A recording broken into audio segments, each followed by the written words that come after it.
నమస్కారం city news కి స్వాగతం. పేదరిక నిర్మూలన కోసం సీఎం చంద్రబాబు ప్రవేశపెట్టిన P4 పథకాల్లో ఉన్నత వర్గాలకు చెందిన వారు భాగస్వాములు కావాలని ఎమ్మెల్యే నసీర్ పిలుపునిచ్చారు. చార్టెడ్ అకౌంటెంట్స్ తో ఆయన సమావేశం నిర్వహించారు. వికసిత భారత్లో భాగంగా స్వర్ణాంధ్ర నిర్మాణానికి సీఎం చంద్రబాబు P4 పథకాన్ని ప్రవేశపెట్టారని ఎమ్మెల్యే నసీర్ తెలిపారు. P4 ద్వారా ఆర్థిక అంతరాలు తొలగి పేదరికాన్ని జయించే అవకాశం ఉంటుందని అన్నారు. సీఎం చంద్రబాబు విజనరీతో రూపొందించిన P4 కార్యక్రమం ఆదర్శంగా నిలుస్తుందని అన్నారు. ఉన్నతంగా స్థిరపడిన ప్రతి ఒక్కరూ బంగారు కుటుంబాలను దత్తత తీసుకోవాలని ఎమ్మెల్యే కోరారు.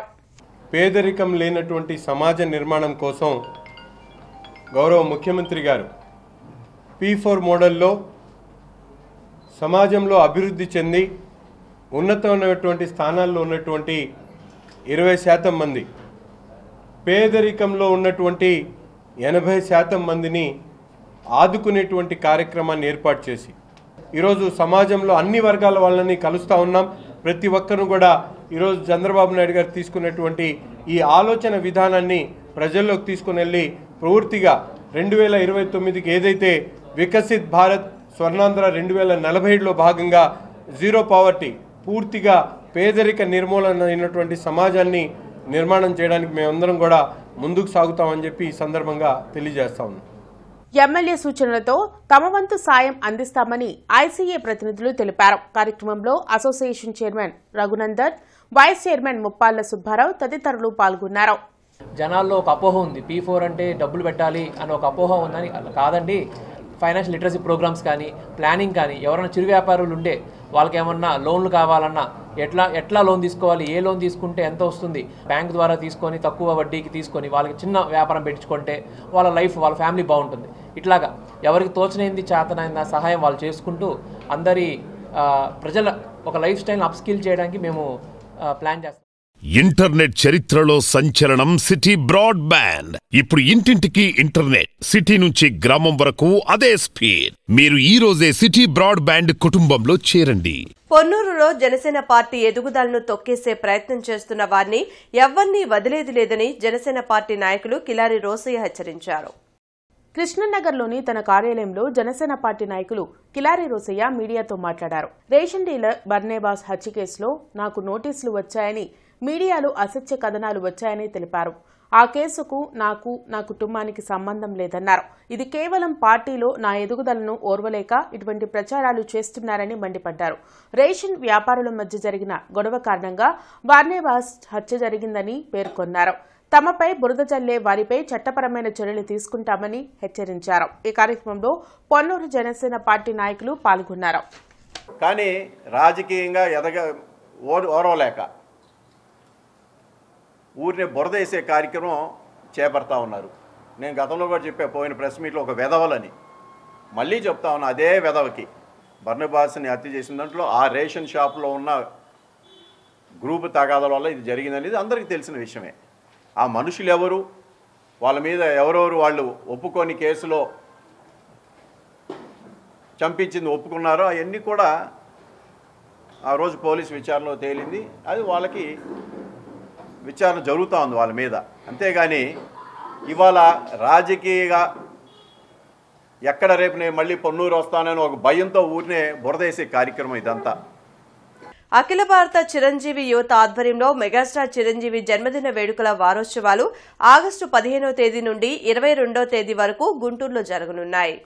జనసేన పార్టీ కార్యాలయంలో మెగాస్టార్ చిరంజీవి జన్మదిన వేడుకలు వారోత్సవాల పోస్టర్లను రాష్ట్ర ప్రధాన కార్యదర్శి భోనబోయిన శ్రీనివాస్ యాదవ్, జిల్లా అధ్యక్షులు గాద వెంకటేశ్వరరావు ఆవిష్కరించారు. ఈ సందర్భంగా వారు మాట్లాడుతూ అఖిల భారత చిరంజీవి యువత వర్కింగ్ ప్రెసిడెంట్ మేకల రవీంద్ర ఈ వారోత్సవాలు చేయడం అభినందనీయమన్నారు. వారం రోజుల పాటు పుట్టినరోజు వేడుకలు జరపడం సామాన్యమైన విషయం కాదన్నారు. వారికి జనసేన పార్టీ ఎప్పుడూ అండగా ఉంటుందని హామీ ఇచ్చారు. ఈ కార్యక్రమంలో మెగాస్టార్ చిరంజీవి అభిమానులు, జనసేన నాయకులు పాల్గొన్నారు. మెగాస్టార్ ఫ్యామిలీకి అత్యంత సన్నిహితులైనటువంటి మేకల రవీంద్రబాబు గారు ఒక 8 రోజుల పాటు మెగాస్టార్ చిరంజీవి గారి జన్మదిన వేడుకలు చేయడానికి సంకల్పించారు. వారికి జనసేన పార్టీ రాష్ట్ర పార్టీ తరఫున పవన్ కళ్యాణ్ గారు అభినందనలు తెలియజేసుకుంటూ, సుమారుగా 8 రోజుల పాటు కార్యక్రమాలు చేయాలంటే చాలా ఖర్చుతో కూడుకున్న పని, చాలా ఓర్పుతో కూడుకున్న పని, చాలా విలువైన సమయాన్ని ఇచ్చించేటువంటి పని అనమాట.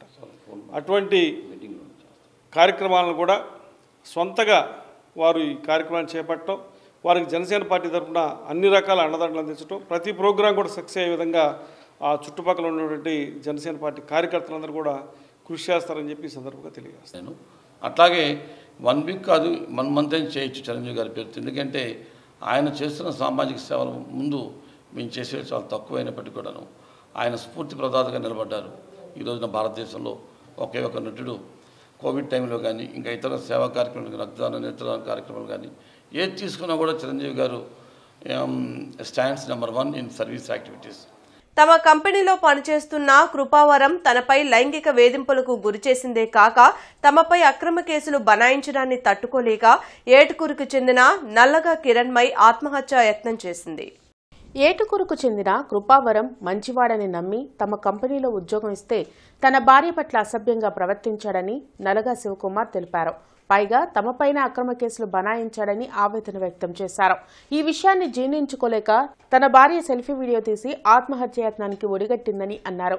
తనకు జీజీహెచ్లో చికిత్స చేయిస్తున్నామని చెప్పారు. గతంలో కృపావరంపై పలు కేసులు ఉన్నాయని బాధితురాలి సోదరుడు సాయి కుమార్ వెల్లడించారు.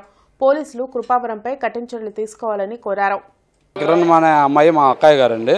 కృపావరం అనే వ్యక్తి గత 2-3 నెలల నుంచి మా దగ్గర 4 సంవత్సరాల నుంచి పనిచేస్తున్నాడు అండి మా బావగారు ఆఫీసులో. అతను సెక్సువల్గా హరాస్మెంట్ చేస్తున్నాడండి మా అక్కయ్యని. అయితే అతను బయటకు వస్తే దాన్ని ఎలా అవుతుందా అని ఆడవాళ్ళ విషయం అని మేము ఇంతవరకు బయటకు రానిలేదండి. అతను మందలిచ్చాం, గ్రూపుల్లో తిట్టిన మాట నిజమే.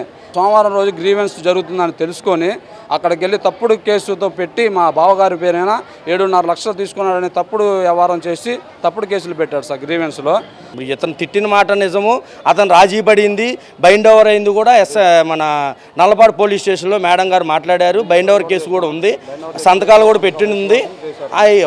అందరి సమత్వంలో ఆయనకి ఇష్టమయ్యి దాన్ని బైండ్ ఓవర్ కేసుగా మార్చారు. కానీ ఎవరు కానీ బెదిరించడం కానీ ఎవరు కానీ ఇబ్బంది పడటం కానీ ఏం జరగలేదు సార్. ఇతను కొట్టారు కూడా సార్.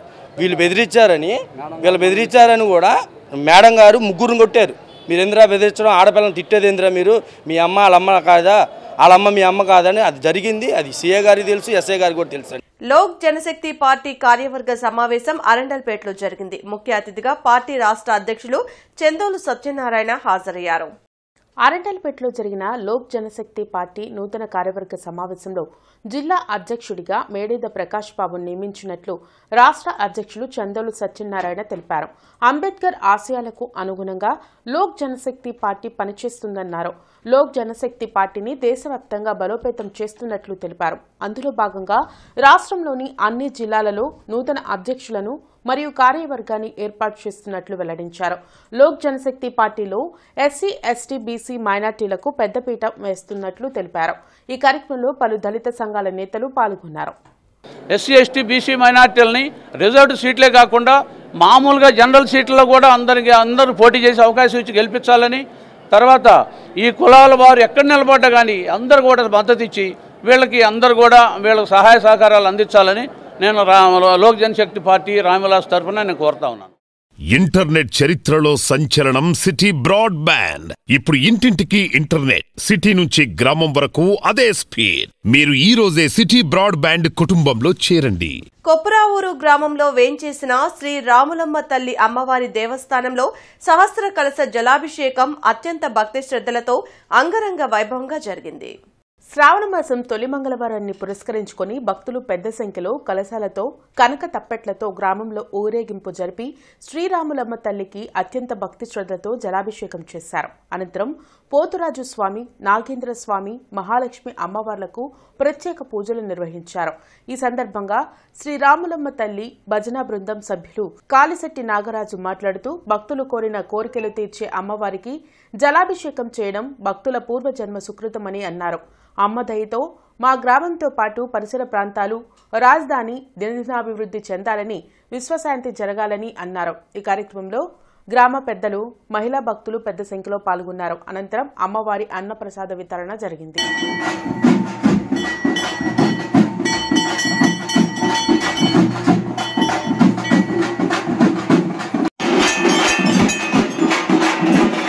జై శ్రీ రాములమ్మ తల్లికి, జై శ్రీ రాములమ్మ తల్లి.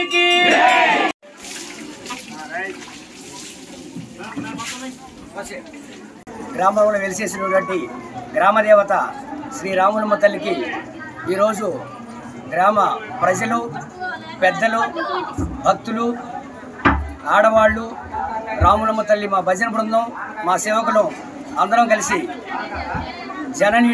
జలధార అమ్మవారికి నీళ్లు పోసి కార్యక్రమం జరుపుకున్నాం. ఈ రోజున జై శ్రీరాములమ్మ తల్లికి, జై శ్రీరాములమ్మ తల్లికి, జై శ్రీరాములమ్మ తల్లికి, జై పోతురాజు తండ్రికి. మైనార్టీల జీవితాల్లో వెలుగులు నింపేందుకు కృషి చేస్తామని గుంటూరు తూర్పు ఎమ్మెల్యే నసీర్ అన్నారు. అసెంబ్లీ మైనారిటీ కమిటీ చైర్మన్ గా నియమితులైన సందర్భంగా సోమవారం స్థానిక ఎమ్మెల్యే కార్యాలయంలో ముస్లిం మైనారిటీ టీడీపీ నాయకులు ఎమ్మెల్యే నజీర్ ను ఘనంగా సత్కరించారు. మొదటి నుండే మైనారిటీల సంక్షేమానికి, అభ్యున్నతికి అలుపెరగని పోరాటం చేస్తున్న ఎమ్మెల్యే నజీర్ కు అసెంబ్లీ మైనారిటీ కమిటీ చైర్మన్ పదవి రావడం సంతోషకరమైన విషయమని తెలిపారు. ఎమ్మెల్యే మాట్లాడుతూ మైనారిటీల అభ్యున్నతికి, ఆర్థిక ప్రగతికి తన వంతు కృషి చేస్తారని, అసెంబ్లీ వేదికగా పాటుపడతానని తెలిపారు. తనకు ముస్లిం అసెంబ్లీ మైనారిటీ కమిటీ చైర్మన్ గా అవకాశం ఇచ్చిన సీఎం చంద్రబాబుకు, విద్యాశాఖ మంత్రి లోకేష్ కు ప్రత్యేక కృతజ్ఞతలు తెలిపారు. మనందరికీ కూడా తెలుసు, దేశంలోనే మైనారిటీలు గిరిజనుల కన్నా హీనమైనటువంటి జీవితం గడుపుతా ఉన్నారని సచార్ కమిషన్ రిపోర్టు గతంలో ఇచ్చినటువంటి పరిస్థితులు. ఈరోజు ఒక బాధ్యతగా కూటమి ప్రభుత్వం ఏదైతే చంద్రబాబు నాయుడు గారు అలాగే నారా లోకేష్ గారు చెప్పినటువంటి విధంగా మైనారిటీల కంటికి రెప్పలా కాపాడుకుంటానని చెప్పి ప్రభుత్వం చెప్పినటువంటి మాటని ఎక్కడ కూడా తక్కువ కాకుండా మైనారిటీల సంక్షేమానికి, వారికి రావాల్సినటువంటి నిధులు కానీ, వారికి కావాల్సినటువంటి అభివృద్ధి కార్యక్రమాలను తప్పకుండా ప్రతి ఒక్క మైనారిటీ సోదరుడికి అందించేటువంటి క్రమంలో శాసనసభలో మైనారిటీల సమస్యల మీద, మైనారిటీలకు సంబంధించినటువంటి అంశాల మీదే కాకుండా రాష్ట్రంలో ఉన్నటువంటి ప్రతి ఒక్కరికి కూడా ఒక మంచి పరిపాలన అందిస్తున్నటువంటి చంద్రబాబు నాయుడు గారికి నాయకత్వాన్ని మరింత బలోపేతం చేసేటువంటి దిశగా నా శక్తి సామర్థ్యాలను తప్పకుండా ఉపయోగిస్తూ, అయితే ఇక్కడ మొదటి నుంచి కూడా తన కష్టంపై తాను ఒక్కొక్క మెట్టు ఎదుగుతూ ఈరోజు ఒక మంచి శాసనసభ్యుడిగా, అలాగే ఇప్పుడు అసెంబ్లీ చైర్మన్గా ఎన్నికవడం అనేది మైనార్టీల తరఫున ఒక మంచి శుభ పరిణామం.